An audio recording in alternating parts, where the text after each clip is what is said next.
Israel Benyamin Netanyahu bakal ditentukan dalam pemungutan suara pada Minggu, tanggal 13 Juni tahun 2021.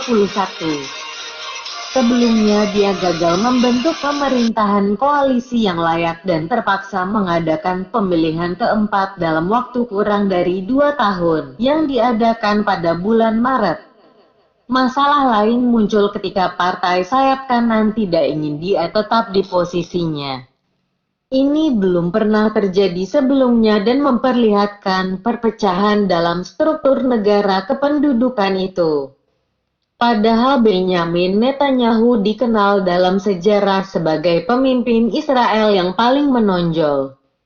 Bahkan mungkin lebih dari pendiri proyek Zionis seperti David Ben-Gurion.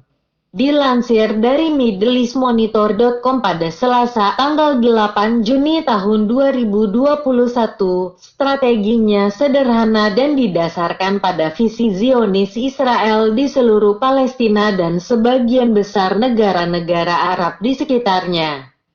Pencaplokan tepi barat termasuk lembah Yordan masih menjadi agendanya, sesuatu yang tidak dapat dicapai Ben-Gurion.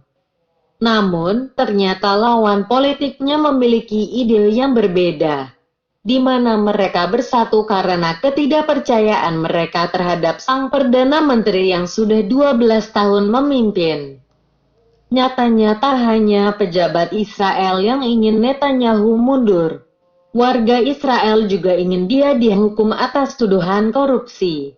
Dan itu bukanlah kali pertama terjadi. Selama setahun terakhir, protes terhadapnya telah berlangsung di Israel, terlepas dari semua keuntungan yang dia dapatkan untuk Israel. Termasuk perubahan konstitusi, undang-undang yang menegaskan Yahudi, hingga melegalkan pemukiman di hadapan hukum internasional. Netanyahu juga berhasil mengatur perekonomian Israel yang defisit akibat pandemi virus corona. Anehnya, semua keuntungan itu tetap membuat popularitasnya turun drastis. Ini semua karena dakwaan korupsi dan penipuan, yang membuatnya menjadi Perdana Menteri pertama yang menghadapi pengadilan pidana selama masa jabatannya. Apakah hanya korupsi yang menjatuhkan Netanyahu atau adakah alasan lain? Ternyata kegagalannya untuk keluar dari serangan militer terhadap warga sipil di jalur Gaza dengan kemenangan yang jelas mempercepat berakhirnya karir politiknya. Kegagalan Netanyahu itu lantas dimanfaatkan saingannya, Yair Lapid, ketua partai Yesh Atid. Lapid ditugaskan oleh Presiden Israel untuk membentuk pemerintahan setelah Netanyahu gagal melakukannya. Padahal serangan terbaru di jalur Gaza dimaksudkan untuk mengalihkan perhatian dari masalah pribadi dan politiknya. Namun, dia terkejut dengan kemampuan perlawanan Palestina, terutama misil Hamas yang mampu melawan Israel. Bahkan sistem pertahanan rudal Iron Dome yang banyak dipuji bukanlah penghalang. Singkatnya, Netanyahu melancarkan serangan habis-habisan selama 11 hari tanpa mencapai tujuannya. Dia dipaksa untuk mendeklarasikan gencatan senjata tanpa syarat. Ini bukan hanya pukulan serius baginya, tetapi juga peluang emas bagi lawan politiknya untuk membuatnya kalah. Setelah mendapat tekanan dari banyak pihak atas mediasi Mesir dan Qatar, akhirnya Israel dan Palestina, lebih tepatnya faksi-faksi politik di jalur Gaza seperti Hamas, sepakat untuk melakukan gencatan senjata Jumat tanggal 21 Mei tahun 2021 pukul 2 dini hari. Gencatan senjata ini mengakhiri perang tidak seimbang yang berlangsung selama 11 hari dengan ratusan korban meninggal dari pihak Palestina dan puluhan korban meninggal dari pihak Israel. Sementara itu, ratusan orang menjadi korban luka dari perang yang bagi Israel disebut dengan istilah Operasi Penjaga Tembok Harisul Aswar.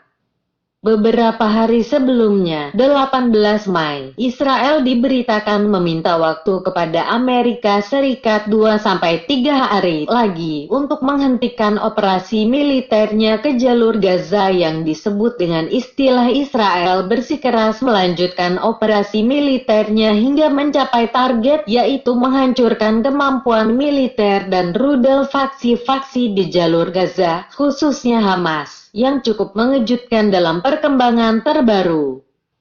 Hal ini bisa dibuktikan dengan keberhasilan salah satu rudal Hamas melewati sistem pertahanan udara Israel. Begitu juga dengan kemampuan jelajah rudal Hamas yang mencapai target jarak jauh, khususnya bila dibandingkan dengan perang-perang sebelumnya, seperti Perang 2008, 2012, dan 2014. Politik Israel dalam sebuah analisis yang diturunkan Al Jazeera di Net 18 April disebutkan, Netanyahu sebagai Perdana Menteri Israel yang gagal membentuk pemerintahan setelah gagal menang secara mayoritas dalam pemilu Israel mutakhir mencoba menggunakan perang kali ini untuk menggagalkan pembentukan pemerintahan alternatif di bawah kepemimpinan tokoh oposisi Israel, Yair Lapid.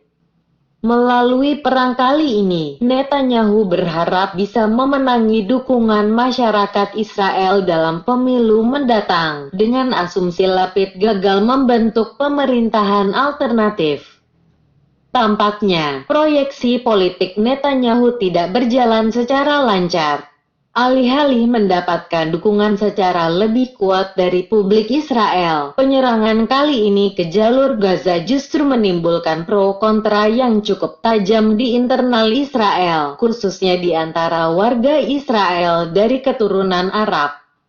Sementara, pada waktu yang bersamaan, salah satu rudal Hamas berhasil menembus pertahanan udara Israel dan menimbulkan korban jiwa dari masyarakat sipil Israel. Semua perkembangan tak terduga ini membuat rencana politik Netanyahu di balik penyerangan jalur Gaza kali ini cukup tak terkendali. Dan bukan tidak mungkin semua perkembangan yang ada justru bisa membawa Netanyahu menempati sel penjara.